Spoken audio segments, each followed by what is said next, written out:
हे guys, जय Mahakal. Welcome to your channel MP Aarambh. चलिए, हम साइंस की सीरीज में हम साइंस की वन लाइनर को कंप्लीट कर रहे थे, तो चलिए स्टार्ट करते हैं बिना देरी करते हुए। और यदि अभी तक आपने हमारा चैनल सब्सक्राइब नहीं किया है तो प्लीज़ गाइस पहले चैनल सब्सक्राइब करें, वीडियो को लाइक करें, कमेंट करें और शेयर करें। कंप्यूटर से संबंधित कोबाल का अर्थ क्या होता है? तो कोबाल का अर्थ होता है common business oriented language. Common business oriented language क्या होती है? कोबाल होता है।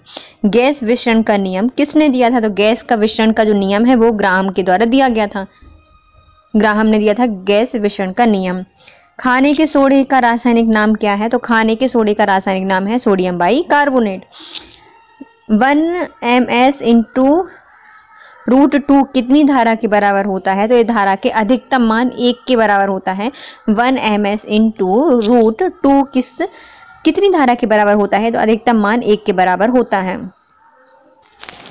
केल्विन पर सामान्य वायुमंडल दाब पर पानी का क्वथनांक कितना होता है? यदि हम केल्विन पैमाने पर देखें तो वायुमंडल का ताप का पानी का क्वथनांक कितना होता है? तो वायुमंडल के दाब पर पानी का क्वथनांक होता है 273 केल्विन। कितना होता है? 273 केल्विन। भारतीय मोर का वैज्ञानिक नाम क्या है? तो भारतीय मोर का वैज्ञानिक नाम है पावोक्स्टेटस भारतीय मोर का जैव वैज्ञानिक नाम है। शरीर में रक्त अल्पता की बीमारी को किस नाम से जाना जाता है? तो शरीर में रक्त अल्पता की बीमारी को कहा जाता है एनीमिया। क्या कहा जाता है? एनीमिया कहा जाता है। लाइटिंग कंडक्टर का आविष्कार किस अमेरिकी वैज्ञानिक के द्वारा किया गया था? तो लाइटिंग कंडक्टर का आविष्कार अमेरिकी वैज्ञानिक बेंजामिन फ्रैंकलिन के द्वारा किया गया था। 98.6 फ़ारेनहाइट तापमान पर मान सेंटीग्रेड इकाई कितनी होती है? तो 98.6 फ़ारेनहाइट डिग्री फ़ारेनहाइट में हमारा सेंटीग्रेड कितना होता है? तो 37 डिग्री सेंटीग्रेड होता है। प्रकृति में सबसे अधिक मात्राएं पाया जाने वाला कार्बनिक यौगिक क्या है? तो प्रकृति में पाया जाने वाला सबसे ज्यादा कार्बनिक यौगिक पाया जाता है सेल्यूलोज। विद्युत की वह मात्रा जिसमें 108 ग्राम चांदी कैथोड पर जमा हो जाती है उसे क्या कहा जाता है? उसे कहा जाता है 1 फैराडे। मतलब कितने फेरे पड़ गए हैं? तो 108 ग्राम चांदी जम जाती है कैथोड पर, उसे कहा जाता है 1 फैराडे। पृथ्वी की आयु किस विधि के द्वारा ज्ञात की जाती है? तो किसी पृथ्वी की आयु ज्ञात करनी है तो हम यूरेनियम डेटिंग का प्रयोग करते हैं। किसका प्रयोग करते हैं? यूरेनियम डेटिंग का प्रयोग करते हैं पृथ्वी की आयु ज्ञात करने के लिए। और जीवाश्म की आयु ज्ञात करने के लिए हम किसका करते हैं? कार्बन डेटिंग का प्रयोग करते हैं। नागासाकी पर गिराए गए परमाणु बम का प्रयोग किया गया था। तो जो नागासाकी पर परमाणु बम गिराया था उसका नाम था क्या? प्लूटोनियम। कौन सा गिराया गया था परमाणु बम? प्लूटोनियम गिराया गया था। किस वैज्ञानिक के प्रयोग से यह साबित हुआ था कि डीएनए एक आनुवांशिक पदार्थ है? तो किसने बताया था? तो ये बताया था हर्षे और चेंज ने बताया था कि डीएनए एक क्या है? आनुवांशिक पदार्थ है। तो जैसे इनको पता चला कि डीएनए क्या है? एक आनुवांशिक पदार्थ है, तो बिल्कुल हंस गए और चेंज हो गया, एक अलग से चेंज इनने फील किया। तो हर्षे और चेंज ने इसको बताया था। सिरके में कौन सा अम्ल होता है? तो सिरके में होता है एसिटिक एसिड। कौन सा अम्ल होता है? एसिटिक एसिड होता है।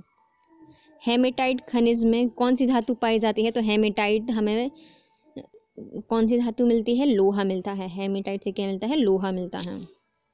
विटामिन सी का रासायनिक नाम क्या है? तो विटामिन सी को कहा जाता है एस्कॉर्बिक एसिड। कौन सा कार्बनिक यौगिक सर्वप्रथम संश्लेषित किया गया था? तो ऐसा कौन सा कार्बनिक यौगिक है जिसको हमने प्रयोगशाला में बनाया था? तो वो है यूरिया। सोडियम की खोज करने वाले वैज्ञानिक कौन थे? तो सोडियम की खोज की थी सबसे पहले ह्यूफी डेवी ने सोडियम की खोज की थी। किसने की थी? सोडियम की खोज की थी। सोडियम कैसा होता है? मुलायम होता है, वायु से रिएक्ट कर लेता है, इसलिए उसको केरोसिन में रखा जाता है। तो वो बिल्कुल फ्री नहीं छोड़ सकते हैं ना, तो उसको डिब्बे में बंद के रखना पड़ता है। तो ह्यूफी डेवी के द्वारा इसकी खोज की गई थी। जिन तत्वों की परमाणु संख्या समान परंतु द्रव्यमान भिन्न भिन्न होता है उन्हें क्या कहा जाता है? तो जिन तत्वों की परमाणु संख्या समान होती है लेकिन उनका द्रव्यमान अलग अलग होता है, मतलब परमाणु संख्या एक है, मतलब स्थान एक ही होता, तो उनको समस्थानिक कहा जाता है या फिर आइसोटोप्स कहा जाता है। केवराटो मलेशिया या फिर फिलेमेनिया रोग से कौन सी विटामिन के कारण होते हैं? तो केवराटो मलेशिया या थैलेमिया जो बीमारी होती है वो विटामिन ए के कारण होती है, और ए को क्या कहा जाता है? रेटिनॉल कहा जाता है। टमाटर के फलों का लाल रंग किसके कारण होता है? जो टमाटर का फल होता है उसका लाल रंग होता है वो होता है लाइकोपीन के कारण। क्लोरीन, ब्रोमीन और आयोडीन किस परिवार के सदस्य हैं? तो जो क्लोरीन, ब्रोमीन और आयोडीन है वो हैलोजन परिवार के सदस्य हैं, हैलोजन परिवार के सदस्य हैं। सब हैरान हैं, क्लोरीन, ब्रोमीन, आयोडीन से सब परेशान हैं, तो ये हैलोजन परिवार के सदस्य हैं। बिजली चमकने के कारण हवा में मौजूद ऑक्सीजन और नाइट्रोजन के कुछ भाग किस में परिवर्तित हो जाते हैं? तो बिजली चमकने के कारण जो ऑक्सीजन होती है और नाइट्रोजन के जो कुछ भाग होते हैं वो किस में परिवर्तित हो जाते हैं? नाइट्रोजन ऑक्साइड में परिवर्तित हो जाते हैं, नाइट्रोजन ऑक्साइड में परिवर्तित हो जाते हैं। संकट अवस्था में हमें प्रतिकूल परिस्थितियों से निपटने के लिए कौन सी ग्रंथि का स्राव तैयार करना पड़ेगा? तो संकट अवस्था आ गई तो हमें भागना है, तो प्रतिकूल परिस्थिति से निपटने के लिए हमें एड्रेनल की आवश्यकता होती है, जो कि क्या है? Fight, flight and fire. मादा एनफ्लीज मच्छर के मुखाग्र में चुभने वाले अंग को क्या कहा जाता है? तो जो हमारे मादा एनाफ्लीज मच्छर होती है वो हमें काटती है और हमें मलेरिया हो जाता है, तो इसमें से क्या चुभाती है? तो वो होता है मैक्सिला और मेडिबल। मैक्सिला और मेडिबल होता है चुभने वाला भाग, मेडिबल और मैक्सिला। परमाणु भट्टी में भारी जल या हैवी वाटर का प्रयोग क्यों किया जाता है? तो ये मंदक के रूप में प्रयोग किए जाते हैं। गोताखोर समुद्र के अंदर सांस लेने के लिए कौन सी गैस का मिश्रण उपयोग करते हैं? तो जो गोताखोर होते हैं समुद्र के अंदर सांस लेने के लिए हीलियम के साथ ऑक्सीजन लेते हैं, हीलियम के साथ क्या लेते हैं? ऑक्सीजन लेते हैं। जूल पर सेकंड किसका मात्रक होता है? तो जूल पर सेकंड मात्रक है हमारे शक्ति का, किसका है? पावर या शक्ति का। फेरेल का नियम हवा की किस भौतिक कार्य पर निर्भर करता है? जो फेरेल का नियम है वो हमारे भैया दिशाएं बदल देता है। फेरेल का नियम भौतिकी हवा से संबंधित है और यह दिशाओं से संबंधित है।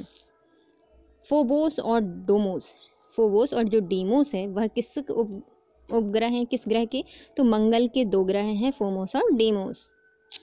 इंजेक्शन देते समय प्रयुक्त जल किस विधि द्वारा तैयार किया जाता है? तो इंजेक्शन देते समय जो जल का प्रयोग किया जाता है उसे आशवन विधि के द्वारा प्रयोग किया जाता है। गंधक के साथ रबड़ को गर्म करने पर जो क्रिया होती है उसे क्या कहा जाएगा? तो गंधक के साथ मतलब सल्फर के साथ रबड़ की क्रिया कराने को कहा जाता है वल्कनाइजेशन। क्या कहा जाता है? वल्कनाइजेशन। बैक्टीरियोफेज क्या होता है? तो बैक्टीरियोफेज बैक्टीरिया का परजीवी वायरस होता है। बैक्टीरियोफेज क्या है? तो बैक्टीरिया का परजीवी वायरस।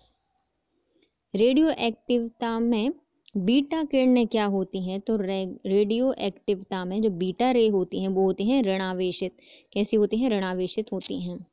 कांच पर लिखने के लिए किस अम्ल का प्रयोग किया जाता है? तो कांच पर लिखने के लिए हम हाइड्रोजन फ्लोराइड अम्ल का प्रयोग करते हैं। तो हाइड्रोजन फ्लोराइड अम्ल का प्रयोग करते हैं कांच पर लिखने के लिए। कांच पर एकदम हाथ फ्लो हो जाएगा तो हाइड्रोजन फ्लोराइड का प्रयोग करते हैं कांच पर लिखने के लिए। चांद सोना, शुद्ध सोना कितने कैरेट का होता है? तो शुद्ध सोना होता है हमारा 24 कैरेट का। किसी चालक के सिरों के बीच विभवांतर उसमें बहने वाली धारा के समानुपाती होता है। यह नियम किसका था? तो 2 चालकों के बीच चालक के सिरों में विभवांतर उनके बहने वाली दिशा के समानुपाती होता है या धारा के समानुपाती होता है, ये था ओम का नियम। स्टार्च को माल्टेज में परिवर्तित करने वाला एंजाइम कौन सा है? तो स्टार्च को माल्टेज में परिवर्तित करता है अमाइलेज। अमाइलेज स्टार्च को माल्टोज में परिवर्तित कर देता है। परमाणु घड़ी किस प्रभाव के अंतर्गत कार्य करती है? तो ये करती है पीजो इलेक्ट्रिक प्रभाव पर, पीजो इलेक्ट्रिक प्रभाव पर कार्य करती है परमाणु घड़ी।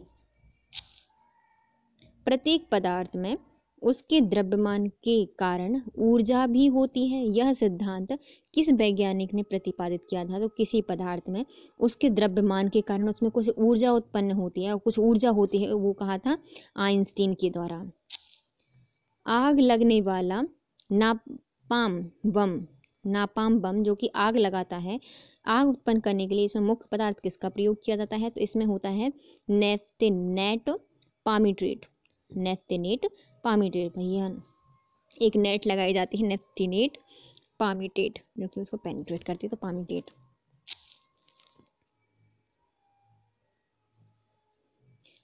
हवाई जहाज को बनाने में कौन से फाइबर का प्रयोग किया गया था? तो हवाई जहाज है तो भैया काला काला वो कार्बन फाइबर का प्रयोग किया जाता है हवाई जहाज को बनाने के लिए। जल के प्रवाह में कौन सा नियम लागू करता है? तो जल का प्रवाह हो रहा है तो बर्नौली का सिद्धांत उस पर कार्य करता है। वायु में ध्वनि के वेग किस सिद्धांत या किस अवस्था में बढ़ा जाता है? तो जो वायु में ध्वनि का वेग है वह उसकी आर्द्रता बढ़ जाने पर बढ़ जाता है। तो ध्वनि का वेग कैसे बढ़ेगा? आर्द्रता बढ़ेगी, ध्वनि का वेग ही बढ़ जाएगा। आंसू में कौन सा एंजाइम होता है जिससे जीवाणु मर जाते हैं? तो हमारी जो आंसू होती है, लार होती है, इसमें लाइसोजाइम पाया जाता है। क्या पाया जाता है? लाइसोजाइम पाया जाता है। लाओ जम को हम मार देंगे तो लाइसोजाइम। परमाणु रिएक्टर तथा परमाणु बम में मूल अंतर क्या होता है? जो परमाणु रिएक्टर होते हैं वह श्रृंखला अभिक्रिया होती है, मतलब एक चेन रिएक्शन और नियंत्रित होती है, और जो परमाणु बम होता है वह अनियंत्रित प्रक्रिया होती है।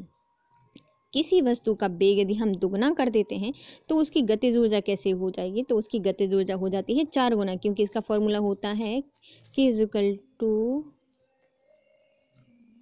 1/2 mv²। किसी वस्तु के वेग को यदि हम दुगना कर देंगे तो उसकी गतिज ऊर्जा 4 गुना हो जाएगी।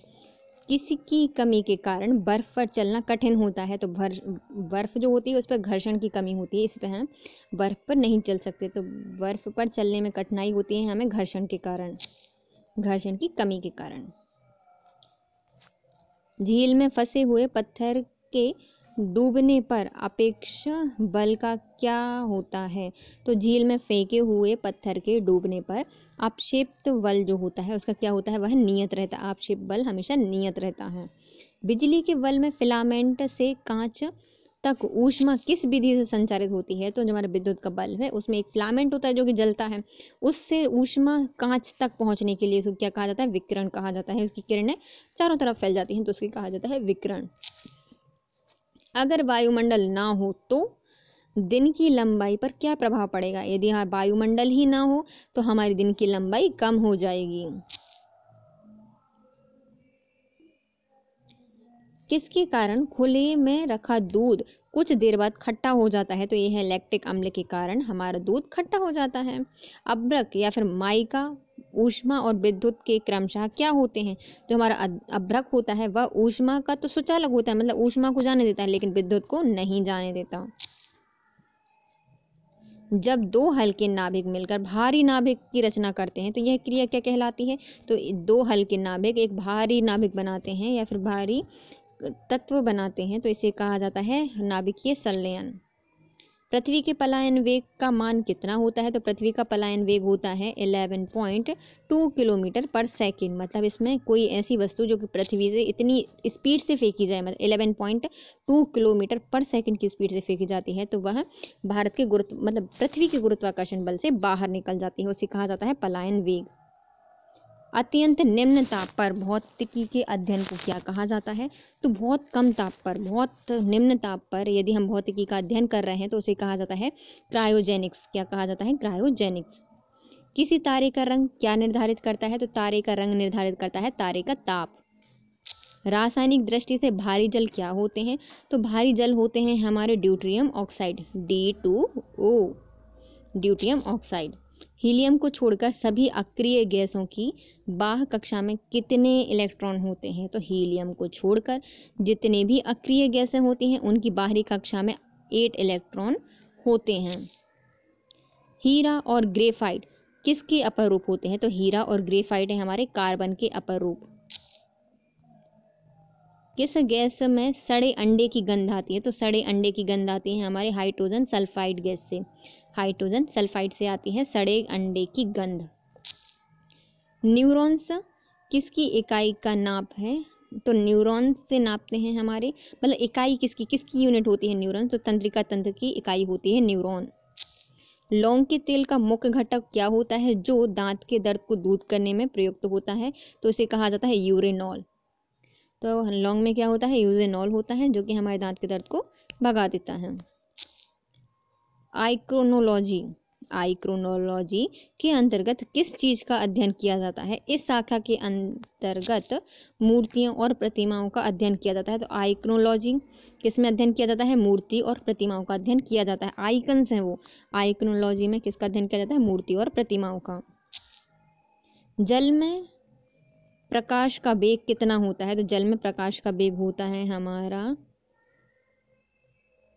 2,25,000। कितना होता है? 2,25,000 mm पर सेकेंड।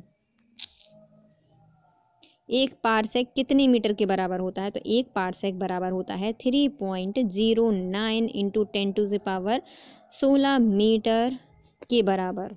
और पारसेक को शॉर्ट फॉर्म में क्या कहा जाता है?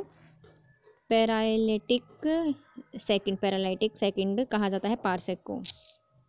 कितना होता है? एक पारसेक बराबर कितने दूरी होती है? तो 3.09 इंटू 10⁻16 मीटर।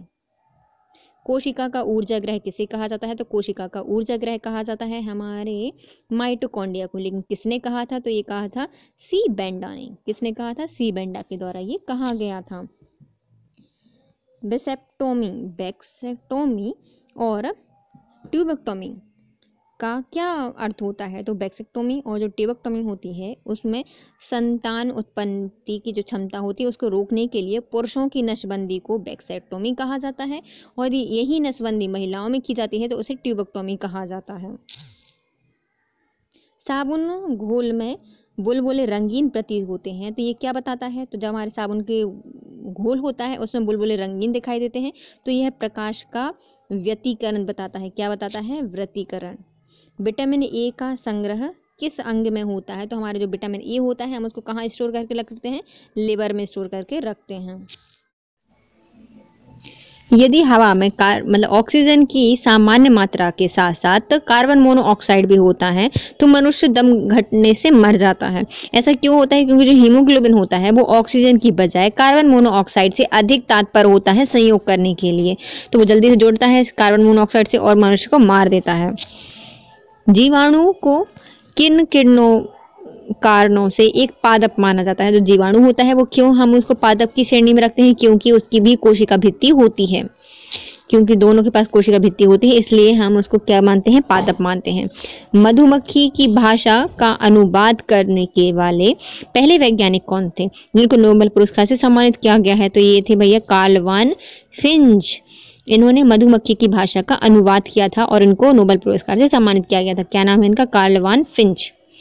किस विटामिन की कमी से सूखा रोग हो जाता है? तो विटामिन डी की कमी से सूखा रोग हो जाता है। रिकेट्स रोग भी किसके कारण होता है? विटामिन डी के कारण होता है। खसरा रोग कैसे फैलता है? तो वायरस के कारण फैलता है। इंसुलिन की खोज किसने की थी? तो इंसुलिन की खोज वेटिंग और वेस्ट के द्वारा की गई थी। किसके द्वारा की गई थी? वेटिंग और वेस्ट के द्वारा। हाइपोनिक्स किससे संबंधित है? तो हाइपोनिक्स हमारे बिना मिट्टी के खेती करने से संबंधित है। तो बिना मिट्टी के पानी में खेती करने को क्या कहा जाता है? हाइपोनिक्स कहा जाता है। कॉड लिवर ऑयल में किस विटामिन की मात्रा ज्यादा होती है? तो जो कॉड लिवर ऑयल होता है उसमें होता है विटामिन ए और विटामिन डी की ज्यादा मात्रा। किस ताप पर एंजाइम सर्वाधिक सक्रिय होते हैं? तो जो हमारा टेम्परेचर होता है 40 डिग्री सेल्सियस ताप पर जो एंजाइम्स होते हैं वो बहुत ज़्यादा सक्रिय होते हैं। जब दो वस्तुएं किसी तीसरी वस्तु के तापीय संतुलन में है तो वे परस्पर भी तापीय संतुलन में होती हैं। यह नियम क्या कहलाता है? तो जब दो वस्तुएं किसी तीसरी वस्तु के तापीय संतुलन में हैं तो वे परस्पर भी तापीय संतुलन में रहेंगी, तो ये कहलाता है हमारा ऊष्मागतिकी का शून्याङ्क नियम। क्या कहलाता है? ऊष्मागतिकी का शून्याङ्क नियम। मतलब दो वस्तुएं तीसरे के साथ तापीय संतुलन में है तो अपने साथ एक दूसरे के साथ भी तापीय संतुलन में रहेंगी, तो इसे कहा जाता है ऊष्मागतिकी का शून्य या शून्याङ्क नियतांक कहा जाता है। रमन प्रभाव किसके लिए सीवी रमन को नोबेल पुरस्कार प्रदान किया गया था? किसके लिए दिया गया था? तो इनको दिया गया था अल्फा किरणों के लिए। रमन प्रभाव में जो सीवी रमन है उनको पुरस्कार मिला था, भौतिकी का नोबेल मिला था और यह अल्फा किरणों के से संबंधित थे। पटाखों और जो बारूद होता है इसमें लाल रंग किसके कारण उत्पन्न होता है? तो स्टेंशियम के कारण पटाखे और जो बारूद होता है उसमें से लाल रंग प्राप्त होता है।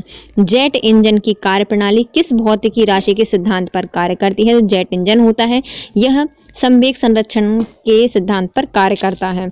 जीन शब्द का प्रतिपादन किसने किया था? तो F.W. जोहानसन के द्वारा जीन शब्द का प्रतिपादन किया था। तो W. जोहानसन के द्वारा जीन शब्द का प्रतिपादन किया गया था। कंप्यूटर में प्रयुक्त होने वाला आईसी चिप किसका बना होता है? तो कंप्यूटर में प्रयुक्त होने वाला जो आईसी चिप है वो सिलिकॉन से बना होता है। भारत की सिलिकॉन वैली किसे कहा जाता है? तो बेंगलुरु को भारत की सिलिकॉन वैली कहा जाता है। भोपाल दुर्घटना में कौन सी गैस का रिसाव हुआ था? तो मिसाइल आइसोसाइनेट निकली थी। कांच की समतल प्लेट की फोकस दूरी कितनी होती है? तो कांच की समतल प्लेट होती है उसकी फोकस दूरी होती है अनंत। यदि किसी व्यक्ति दूसरी की वस्तु को स्पष्ट नहीं देख पाता, मतलब कैसे दूर की वस्तु को स्पष्ट नहीं देख पाता, तो कौन सा दोष हो गया? निकट दृष्टि दोष हो गया। इसको कहा जाता है मायोपिया। मानव शरीर की सबसे छोटी मांसपेशी कौन सी है? तो स्टेपिडियस मानव शरीर की सबसे छोटी मांसपेशी है। पौधे का कौन सा भाग प्रायः परागकणों का निर्माण करता है? तो पौधे का जो फूल होता है वो परागकणों का निर्माण करता है। 1 इंच में कितने मिलीमीटर होते हैं? तो 1 इंच में होते हैं 25.4 मिलीमीटर। कितने होते हैं? 25.4 मिलीमीटर होते हैं 1 इंच में। एलपीजी का पूरा नाम क्या होता है? तो लिक्विफाइड पेट्रोलियम गैस को एलपीजी कहा जाता है। एलपीजी क्या होती है? Liquefied petroleum gas. लाल, नारंगी, पीले, हरे रंग के प्रकाश के प्रोटॉन में सबसे अधिक ऊर्जा किसमें हमें मिलेगी? तो लाल, नारंगी, पीले और हरे रंग में यदि प्रकाश संश्लेषण होता है तो उसमें सबसे ज्यादा मात्रा हमें हरे रंग से प्राप्त होगी। प्रोटॉन में सबसे अधिक ऊर्जा किसमें मिलती है? ये किसमें होती है? हरे रंग में होती है। चिकित्सा विज्ञान का जनक किसे कहा जाता है? तो फादर ऑफ मेडिसिन कहा जाता है हिप्पोक्रेटस को। किसको कहा जाता है? हिप्पोक्रेटस को कहा जाता है। और जंतु वैज्ञानिक को भी कहा जाता है, जंतु वैज्ञानिक भी थे। आनुवांशिकी के नियम बनाने का श्रेय किस वैज्ञानिक को जाना जाता है? तो आनुवांशिकी के नियम को बताने के लिए जाना जाता है गेगर जॉन मेंडल को। मैमोलॉजी है। मैमोलॉजी में किसका अध्ययन किया जाता है? तो मैमल्स का अध्ययन किया जाता है, अर्थात स्तनधारी जंतुओं का अध्ययन किया जाता है। ओजोन गैस किस किस तरह के गंध आती है? तो जो ओजोन गैस है उससे सड़ी मछली की गंध आती है। कैसी आती है? सड़ी मछली की गंध आती है। बोरैक्स रासायनिक दृष्टि से क्या होता है? तो बोरैक्स हमारा सोडियम टेट्राबोरेट है। बोरैक्स क्या होता है? Sodium tetraborate. मक्खी का लावा क्या कहलाता है? तो मक्खी का जो लावा होता है वो कहलाता है मैगेट। क्या कहलाता है? मक्खी का लावा मैगेट। उसके लिए मक्खी, गेट मत खोलो, मक्खियाँ आ जाएंगी। तो मक्खी का लावा क्या कहलाता है? मैगेट कहलाता है। बरगद पेड़ के जो नीचे लटकने वाली मोटी मोटी जड़ें होती हैं उन्हें क्या कहा जाता है? उन्हें कहा जाता है पॉप जड़ें। क्या कहा जाता है? पॉप जड़ें कहा जाता है। फार्माकोग्नोसी में किसका अध्ययन किया जाता है? तो फार्माकोग्नोसी में अध्ययन किया जाता है औषधीय पौधों का। कैलोमल का रासायनिक नाम क्या है? तो कैलोमल का रासायनिक नाम है मर्क्यूरस क्लोराइड। क्या है? Mercurous chloride calomel. गैलीनियम दूरदर्शी के अभिदर्शक की फोकस दूरी 100 सेंटीमीटर तथा नेत्रक की 2 सेंटीमीटर है। तो सामान्य दृष्टि के लिए दूरदर्शी की लंबाई कितनी होगी? तो सामान्य दृष्टि के लिए दूर की लंबाई होगी 98 सेंटीमीटर। तारों और सूर्य की ऊर्जा का स्रोत क्या है? तार और सूर्य की ऊर्जा का स्रोत है नाभिकीय संलयन। तार और सूर्य कैसे बनते हैं? नाभिकीय संलयन के द्वारा बनते हैं। इसके साथ हमारा आज का सेशन होता है कंप्लीट। तो प्लीज़ गाइस, यदि आपको वीडियो थोड़ा सा भी यूजफुल लगा है तो आप चैनल को सब्सक्राइब कीजिए, वीडियो को लाइक कीजिए, कमेंट कीजिए और अपने प्यारे प्यारे फ्रेंड्स के साथ शेयर कीजिए। Thank you so much guys, have a nice day.